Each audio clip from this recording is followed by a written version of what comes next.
Kulena Black Gemara. This is Sunday's Blat Erev Sukkos Daf Tzadik Hey Amud Aleph. Begin from the Mishnah. Misha Yenasa Beis Nashim. A guy was married to two wives, and Umocha Sadeyu, and he sold his field. The Kosva Rishona. So he had two wives, Leah and Rachel. Leah wrote the Lekeach. Leah was very obliging, and she said to the person who bought the property that there was a lien on that property towards the Kesuva, from the Kesuva, from both Kesuvos. So Leah, the first wife, who was entitled to collect first, said to that buyer, she said, "You know what? I will not go and mucha you. I will not go and seize the property from you. The lien is still on the property, but I'm not going to take it from you." So what happens then when the husband dies? So the first wife, Leah, cannot go to the buyer to collect it, but the second wife, Rachel, can go to the buyer and say, "I need the property to pay my ksuva." But then Leah turns to Rachel and says, "Hey, there's a lien on that property because I'm first. My ksuva was written the day before yours, so I'm taking, and the lien on the property is still there. Just because I wasn't going to collect it from the buyer doesn't mean I've forgone my lien. So I'm taking the property back because it's my property." But then the buyer steps in. "Hey, Leah, you promised me that you're not going to take the property from me. Give me back the property." The It keeps on going, making circles. So the buyer has to give it to Rachel. Rachel has to give it to Leah. Leah has to give it back to the buyer. What do we do? Because it keeps on going in circles, they have to work out some kind of a compromise, some kind of arrangement where everyone benefits from it. Otherwise, they all lose. The same thing will happen the same case happens to a lender where you have a revolving property. The Gemara will say what that is. The woman who's a balas chayv, also we'll see in a minute what the story is. So it says Gemara, first of all, if you write it, if Leah says to the buyer, "I don't want to be involved," why is that even effective? But Tanya, didn't we learn previously? If I say to you something that belongs to me, I don't want to be involved anymore, I have to actually do a transaction. I can't just say I don't want to be involved. I don't have anything to do with you in this field. I don't want to be involved. The Yodim Selekisman, any one of these sayings. Oh, my hands are removed. It's just hyperbole. It doesn't mean anything, because if a property is there and you have rights over it, you have to do something to give up those rights. You can't just say those words. Gemara answered, they actually made a kinyan. They made some kind of a transaction. Says the Gemara, you're right. Sometimes we say that if you make a kinyan transaction, it's effective, but not here. Because Taima, you know what Leah can say? Nachas ruach asisi lebaila. She can say the only reason why I said I won't bother you, the only reason why I said I won't be involved is because my husband asked me to, so I wanted to please him. We're on good terms. So therefore I said, okay, I won't do anything with you. We're a good friend. But not because I actually meant it. So therefore, why do we say that she cannot go to the buyer to collect her property? And in fact, didn't we learn? I'll prove you that this is a valid argument for the woman. Didn't we learn? If, let's say, somebody wants to buy a property, he goes to the husband and he buys the property. The husband and wife are partners. So he goes to the husband and he buys the property. And then the chazav v'lakshmi then goes to the wife and asks her to sign the document as well. We're talking about, the Tosfos says, the same document. Mekhe bottle. It's not a sale. Why isn't it a sale? If the wife later turns around and says, I never wanted it. But I know why. The only reason why I agreed is I wanted to please my husband. I don't think we should sell you the property. I only did it to please my husband. It was never a genuine sale. So why can't you do the same thing in our Mishnah here? If Leah says to the buyer who bought it from the husband, "Yeah, you can have the property, I won't bother you." Why can't, after her husband dies, say, "Hey, I didn't really mean it. I just did it to please my husband. Give me the property back." In fact, it's an argument, and therefore we'll say that our Mishnah follows Rav Meir. What's this Rav Meir? In other words, is it a valid claim an argument to say I never meant it, it wasn't genuine, I wanted to do to please my husband? And what's the argument? It follows. Hara Meir Rabbi Yehuda is an argument between Rav Meir and Rabbi Yehuda. The Tanya, we look at the Bryce. What happens? Cost of Larishan, the husband sells the property first, let's say to Reuven, but she refused to sign.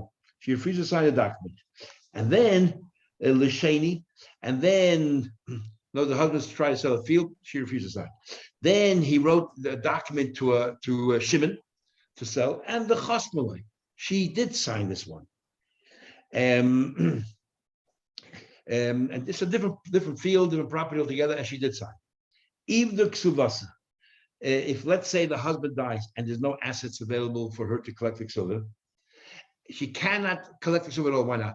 She cannot go to the first buyer and say, give me back my field, give me back this field because my husband sold it, I never signed, give it back to me. We say no, because the first buyer can say, when I bought this field, there was another field still available. It's called Hinachti. I left you a field to take from. I'm not responsible. The lien on my property is gone. It's been vanquished because it's been quashed. Because I left you a field by your husband. It's the guy number 2 who bought your field. Go to him. But the problem is the guy number 2, she said, or she wrote a document and she agreed with her husband to sell it. So we see that Mayor holds, she cannot say, oh, I only did it to please my husband. And Rabbi Yehuda says, no, she doesn't. She can go to person number 2. She can say, I please my husband. So therefore, what do you want? Give me back my field. So therefore, we'll say simply, our Mishnah here follows Rab Meir, and Rab Meir said that she cannot say, oh, I only did it to please you, and therefore she cannot collect from the person that she says, I'm Michael, I won't have to do with you. And the Mishnah there in a Gittin is that says that, the first one she didn't sign and the second one she signed, she loses, and so on and so forth. It goes according to, there's Rabbi Yehuda. He says over there in Gittin, Mekre bottle, that the Mekre is a bottle. It says in the Mishnah there in Gittin, if he bought from the husband and then he turned around and bought it from the wife, there's not a sale because she can say that I never intended. So obviously there, the Mishnah follows Rabbi Yehuda. Says Gemara, that's odd. Because all these Mishnahs that are anonymous are written by Rebbe. The Rebbe, Sasim Lahachik Rameir, Sasim Lahachik Rabbi Yehuda. In our Mishnah, he follows Rameir that she cannot claim I didn't mean it, and therefore she has no right to go to the buyer. And in Gittin, he follows Rabbi Yehuda anonymously without even mentioning any name and saying, over there, the Mekach is bottled because she never meant it. How can that work? Omar Papa is a very simple answer. The Grusha, our Mishnah is talking about she was already divorced. And that's why she's already divorced with Divrei Hakol. How can she say I did it to please my husband after we divorced, before she collected the ksuba? Her husband sold the property, and she turns around to the buyer and says, I won't bother you. Nobody forced her, and she cannot say she did it to please her husband. She just got divorced. And that's why our Mishnah says that we go back and forth. She cannot collect from Reuven, but the Rachel can, and then she collects from Rachel, and then go back and so on and so forth. Revolving door. Rav Ashi says no. Rav Ashi is very interesting. Kula Rameir. You misunderstood Rameir. You know what Rameir says, that sometimes Rameir says she can say, I only did it to please my husband, and sometimes she can't. In a case where there's only one field and the husband sells it and the buyers ask the wife, please, you sign it as well. And she does, she can say, I just did it to please my husband. But in the case over there, the argument to Rameir Rabbi Yehuda, why Rameir says, I don't think she can please her husband, is very simple. You know why? Because there's talking about, there was the first contract that the first property the husband sold, she refused to sign, or she showed us she's not interested in pleasing her husband. She didn't want to sign, she refused. It's only the second property that he sold she signed. So why did she sign the second one, not the first? Obviously not to please her husband, because she likes this person and she decided to forego any rights that she has on it. And that's when Rameir says she cannot claim, I did it to please my husband. You know why I signed the second person to please my husband? Because you didn't sign the first one, but our Mishnah told me there was only one contract. And therefore, if she signed, I did it to please my husband, and so on. Says the Gemara, and that's the Mishnah Gittin. But our Mishnah here will be talking about, this is the second contract. You know why in our Mishnah, the Mishnah Gittin, Mekach bottle is because she said, I please my husband, there's only one contract. Our Mishnah, she cannot say, I did it with her husband, is talking about where the husband first did one sale, she refused to sign, and this Mishnah is talking about the second sale. And the second sale, she signed. And therefore, she cannot say, I did it to please my husband. You obviously meant it, and that's why she cannot collect Reuven. No, what Rameir says over there, when Rameir says that she cannot say, I just did it to please my husband with two buyers. The Amnila, we say to her, if you taka, your only reason why you sign is to please your husband. Why did you sign the first contract? If there's only one purchaser, the husband signed, and the Lekech asked the wife to sign as well. Then even Rameir would agree. She can argue, I only did it to please my husband. And our Mishnah is talking about the Kesuvos. He already wrote another contract she refused to sign, and now she signed this one. Obviously, she meant it. Says in Gemara, over there, you cannot go to purchasers who bought properties.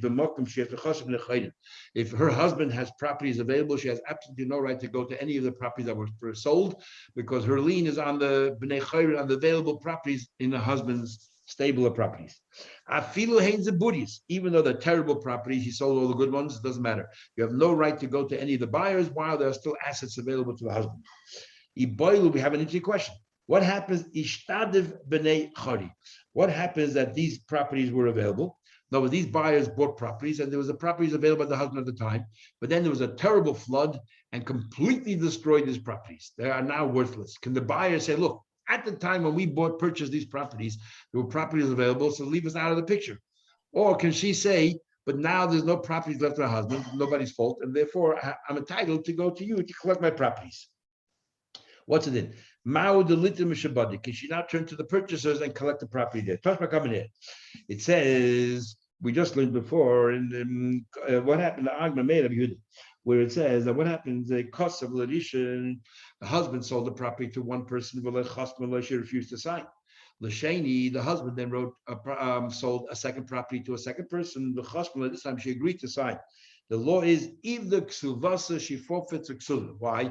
She goes to the first guy and she says, I want to collect my property. The first guy says, when I bought the property, there was another property available by Shimon. You go to Shimon to collect. But you can't go to Shimon because she told Shimon, I won't bother you. So l'chayda, this is just like a case where there's no properties available. It's like it was flooded because Shimon's property is out of reach, no longer available because of the reason what she said. So therefore, she should be able to go back to Reuven to collect, but we say you can't. Doesn't that prove that if at the time when Reuven bought the property, there were other properties available, doesn't matter what happens to the other properties, Reuven is entitled to say, leave me alone.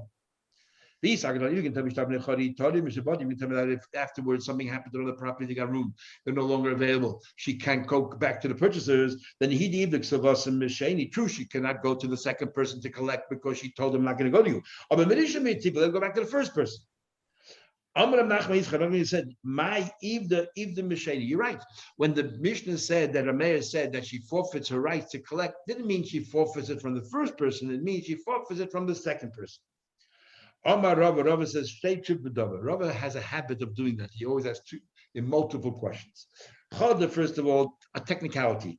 The word forfeits, legamri masha. Forfeit, you only use the word forfeit is when she loses all rights. If she just can't collect from one person but collect from the other, she didn't forfeit anything. What's the difference where she gets it from? She's still going to get her rights. It sounds like she does not collect from person number two because she told him I won't go to you, nor could she collect from person number one because person number one will say, I left you a property. Well, it's your problem. And I'll tell you something else. Tanya, I'll tell you logic as well. It says, and the logic, what he's going to say is very simple. Before we bring the proof, he's going to say there's a difference when there's a flood, so it's nobody's fault, or when she brought it upon herself. Why can't she go to Shimon to collect the property? Because she told Shimon, I won't bother you. So Reuben says, you self-inflicted, so therefore I should suffer. But that's not called ishtaduf. Ishtaduf is a flood, and suddenly the properties that were the husband's, the husband had got ruined, got lost. Okay, but if she decided not to collect from Shimon, why in the world should Reuben suffer for that? It was self-inflicted, and I'll prove it to you. The way Tanya we learn what happens. Love in echad. Let's say somebody borrowed $100 from somebody. He borrowed $100. Reuben borrowed $100 from somebody, and then Reuben had two properties, 100, and he sold both properties, one to Shimon and one to Levi, and one to Levi. And the cost of Balchoiv Lekech Sheni, and he wrote Balchoiv wrote to the second to Levi, Dinu Dvorim Ainli Imach. He says to Levi, I'm not gonna bother you at all. And he turns back to Shimon. He says, Shimon, okay, I want my property. Reuben owes me money. He doesn't have anything. Give me my property. He cannot go to Shimon. You know why? Shimon can say very easily, when I bought this property, there was another property available. That's your property. Levi bought it. Go to Levi. You told Levi you won't bother him, and therefore what? Therefore I have to pay you. I gave you a place. I gave you space where you can collect from. And the reason why that works is you deliberately went ahead and decided after you're not going to go to Levi. Why in the world should Shimon suffer? Send me here. If this woman said to the second buyer, I won't bother you, the first buyer says, so what do you want from me? When I purchased the property, I left you a property that to collect from. And Levi bought that property where your lien is on. You work it out with Levi. Second, I don't understand. So you're telling me that because it's her fault, therefore she cannot go to other guy because I left behind a property. But isn't it every single day that we say clearly that if there's no longer any assets available, you can collect from people who purchased others. For example, there's a person, the Mishkan le Pardisa lechavre, a person who gave security to somebody. He gave him his field. Le'esashnin. We're going to learn the Gemara Eza Neshech B'Metzia about interest and all that. There's a thing called a Mashkanta Beisura. A Mashkanta Beisura is where I give you security in my field. Let's say I owe you $1,000, and I say you can keep the produce. It's not considered ribis, it's interest, because at the end of the 10 years, I owe you nothing. We're going to consider every year as if I paid you $100. We'll deduct $100 from a thing, the equivalent of the produce. And then in 10 years, I get the field back and I owe you nothing. That's called Mashkanta Nesura. So he did this Mashkanta Nesura arrangement with this guy for 10 years. But what happened was, after 5 years, the property, all the vines dried out, the grapes died, no longer can grow. So the guy with the mashkan says, hey, you gave me a mashkan, but it's a dud. Also, the Kamai the Rabban, he went to the rabbi. He said, "Look, I was given a mashkanta nesura, but for 10 years and died after 5." And we say the kosher letirfa. We say to this lender, you have a right to go to anyone who purchased a property after the date that you lent the money and take the field from them to continue mashkanta nesura. So we see clearly from here that even though at the time when these people purchased it, they said, "Hey, there's no reason to be concerned because you had a field and we left you that field, leave us out of it." We don't say that. Why? Because now it died. So the same thing here. The fact is that the Shimon Levi's field is no longer available. True, because the woman said so, but it's not available. So she should be able to go back to Shimon. Says, what are you talking about? Hasam nami inu dav sidin of shayah. There, it's tantamount to being self-afflicted. Why? Kivan da have yada de pardisa obed de kish. Since that he knew that it's possible, this buyer who bought the property after the loan knew that not always grapes last for so long. So when he bought the property, he cannot say, "I left you a secure field for your loan and leave me out of it." You knew that it's possible that the vines will die, and therefore the possibility you might not have to pay for it. You shouldn't have bought that property. Therefore, it's your fault. But in our case over here, the woman decided to tell Levi, "I'm not going to collect the property from you." You cannot force Shimon to agree with that. The halach is that if there was a flood and it ruined the properties, you have every right to go to the buyers, even though they can say at the time when we bought the property, there were plenty of fields available, but because it's nobody's fault that the fields are gone, therefore they can go to those buyers. Amar Baya says the following case. What happens? You tell, and I'm going to tell you how the Gemara learns the pshat later on. We're telling a single woman, I'm giving you a gift. You can have this property. But I'm going to learn about this in other Gemaras. I want that after your demise, after you're passing away, this property should not pass on to your heirs. I want it to go to another person, that he can have this property. So you have the property as long as you're alive, and you can do whatever you want with it. But and at the time you're alive, do whatever you want. If she wants to sell it, she can sell it, whatever you want with it. But afterwards, if the property is still by you and in your control, I want it to pass on to somebody else. But then what happened was in the middle, Benisa, she got married. Now we know that when she gets married, all the properties move over to the husband. The husband, this was a takana from Usha, that the husband is considered a buyer, and therefore the din is that if she has a right to sell the properties, if she sold the properties, then there's nothing available when she dies. So the next person, the acharecha, cannot collect anything. The husband is considered like a third party, like a buyer, and therefore the acharecha cannot go to the husband and say, "Hey, give me the property." And the husband does not have to give it back to this acharecha. Come on, who does this follow? Ki hai Tana, the following Tana. Tana, you learned. The chasai loch. If a person says to anybody, "I'm going to give you this property, and the acharecha will plenty, but if you pass away and the property is still in your control, I want it to pass on to another family altogether." Yorad harishin u'macher. What happens if the first person decides to sell the property while he's alive? Hasheni moitzim miyad halakuchas divi Rebbe. Rebbe holds, well, since this guy clearly stipulated that after your demise, it should move on to somebody else, even though you sold it, whatever you sold to that person is only whatever you own in the property, and your ownership is only as long as you're alive. So the moment you pass away, the acharecha, that other party, could come in and take the property back from the purchaser. However, Rav Shimon Gamliel says, no. When you gave it to that person and you said you can have the property, but if it's still under your control when you pass away, it moves on to somebody else. During their lifetime, it's completely yours. And you can do whatever you want with it. If you want to sell it, it's a good sale. The only thing that passes on the cherech is if there's something left over. So in other words, Abaye is ruling like Rav Shimon ben Gamliel. So the same thing here, the husband is like a buyer, and therefore she's allowed to sell it to somebody. Now that she got married, as if she sold it to the husband. So the acharecha, it is not entitled to collect anything because Abaye rules like Rav Shimon ben Gamliel. Says the Gemara, Abaye actually say that? If, let's say, Abaye did believe Shimon ben Gamliel, you think he would advertise it? Why not? Because Abaye said, Ezer Russia Arab, who's a conniving Russia? A conniving Russia is somebody who does something which is effective, but you're really cheating somebody else. In other words, you're conniving because it's not illegal. According to Shimon Gamliel, if I said nechasalach somebody else, it's totally legal for you to sell the property to somebody else. But because of that, you just adversely affected the acharecha. So to advise somebody to go ahead and do that and harming somebody else is a Russia odom, not a Russia, because it's legal, but it's odom, you're conniving. So in other words, so why would Abaye stand here and advise people what to do? Sell it to somebody, or get married, and therefore the acharecha loses out. It's wrong. Says the Gemara. You think Abaye said advising every woman in this case, you know what? Be smart, get married, so therefore the property stays with you even after you die. You stay with your husband and your children. Abaye doesn't say do that. Abaye says if she got married. So therefore Abaye didn't do anything wrong. So but further, another case, and we're going to try to reconcile these two cases. Abaye said, in the chas halach, and we're going to say in the Gemara now, this case is talking about she was already married. And he said to her, the property is to you, but after it goes somebody else. Now she was already married. So if she's already married, he knew that the husband is treated like a buyer. And yet he said, clearly I want to go somebody else. It's as if he stipulated, but I don't want your husband to get it.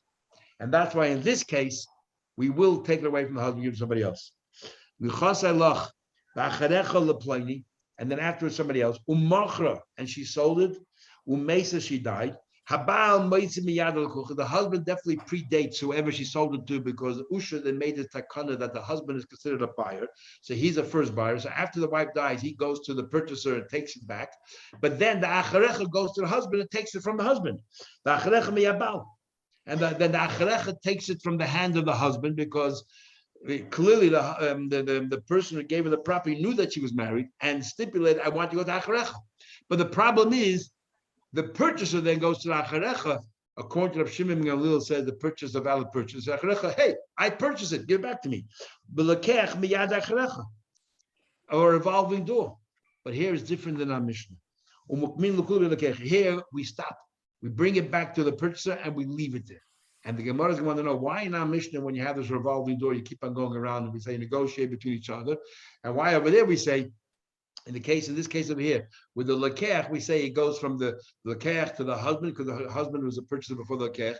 From the husband goes to acharecha, because the person who donated the property, gave the property, knew the husband is there, and yet he said, I wanted to go to somebody else. And the acharecha then has to give to the purchaser, because according to Shimon Gamliel, if she sold it, it's a valid sale. And it remains with the purchaser. Why? Why is this different than our Mishnah, where it says the chazeres chalila keeps on going around and around? Actually, Yasef, Sharbaneh, they have to work out some kind of arrangement. So very simply, Hasam Islup Seidel Kula. In our Mishnah, every one of them is going to lose. One of them is going to win and two are going to lose. Each woman is entitled to her ksuva, and the purchaser is entitled to the property he bought. And because each one is going to lose, therefore we don't know which way to stop. Because wherever it stops, the other two are going to be hurt. So therefore we say the best thing is work out some kind of a compromise. Hocho, in this case here, the only one who actually paid out any money was the purchaser. The wife got it as a present. The acharecha is getting it as a present, didn't cost him a cent.